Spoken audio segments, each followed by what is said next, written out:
always loved history and I'd always loved art, and I was kind of looking at a way for combining the two. My parents, since I was knee-high, always took me around these old castles and art galleries and things when we were on holidays. So I think this passion for artistic things was instilled from me from a very, very early age.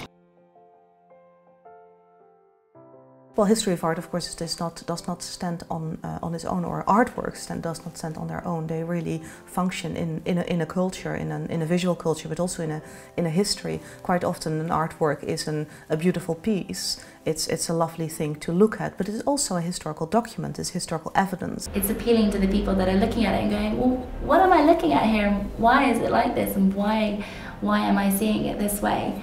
And I think you've got to really want to challenge that.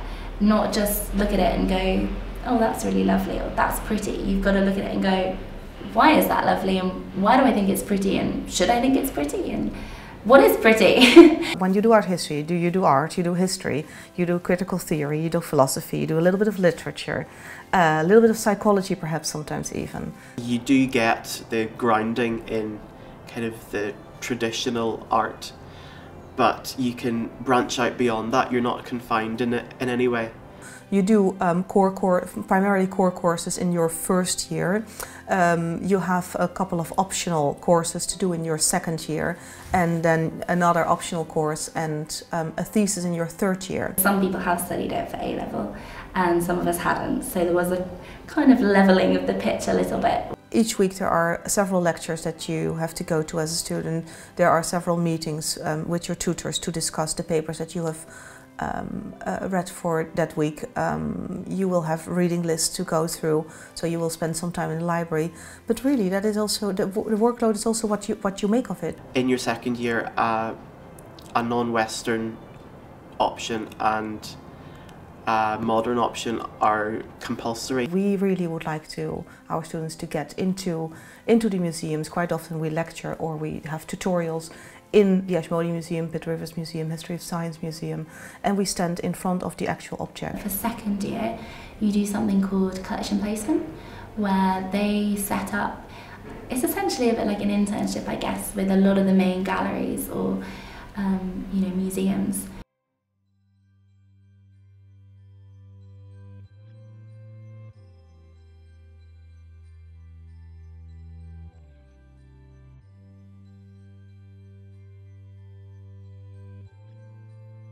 We have an exceptional cluster of museums and collections, and this is very much part of the facilities that we can offer, but it's also very much part of the spaces where you actually will do history of art.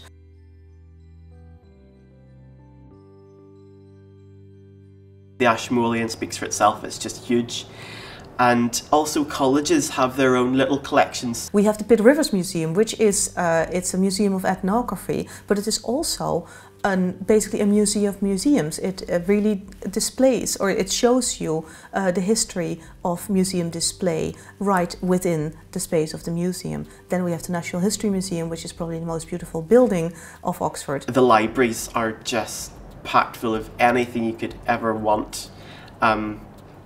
Because the Bodleian has a right to any book printed in the UK. One of the things that we treasure here is a kind of a hands-on approach to art history. Your tutors here are so fantastic. They really, really, it's what most interests them in the world, and they want to share that with you and you want to learn from them. And so that was something that was really appealing.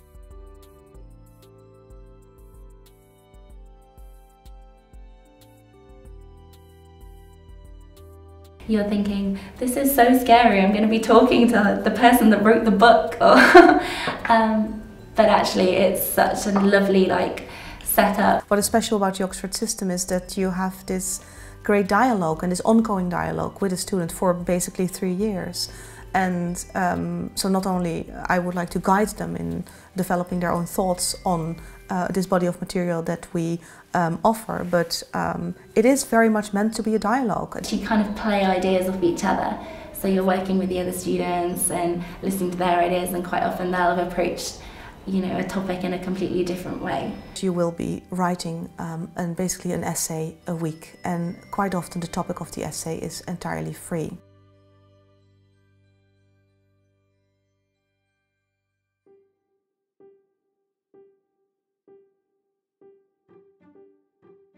they say it doesn't matter if you haven't studied art history, and you think, but it will do, it will.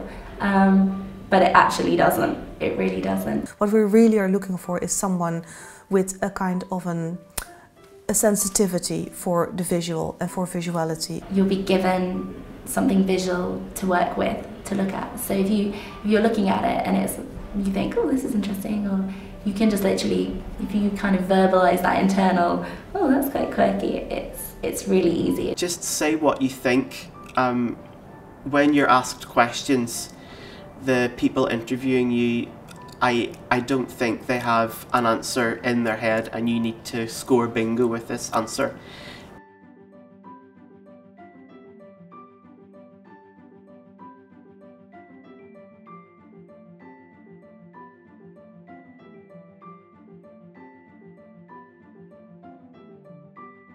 Go and see as much art as you can. Make sure that you are aware of whatever recent exhibitions that you went to, that you really got interested in it, because that's something that we would like to talk about with you. Keep thinking about the visual, like just engage with objects and get excited by them, and let yourself, you know, be curious about them and wonder what you're looking at. If you have a passion, if you have a curiosity about something, you know it.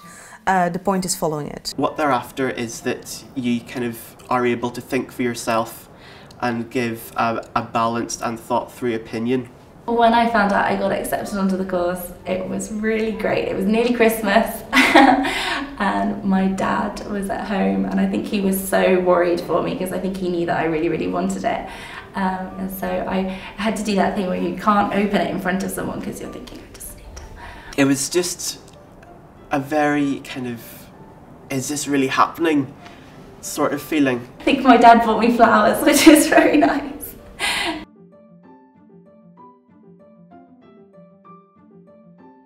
Some go directly into a gallery or a museum. We've had people who've taken a gap year and then come back to do graduate studies.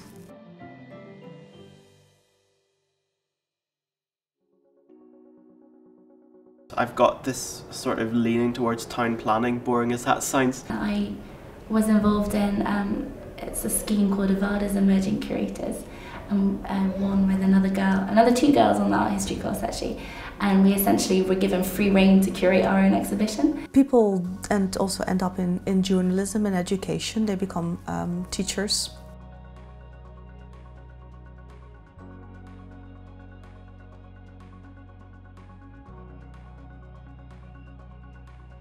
If you are really very much triggered by this question of why you like something and you don't really know, if that becomes a bit of an obsession, perhaps even, then it is about art, then art history is the course to go to.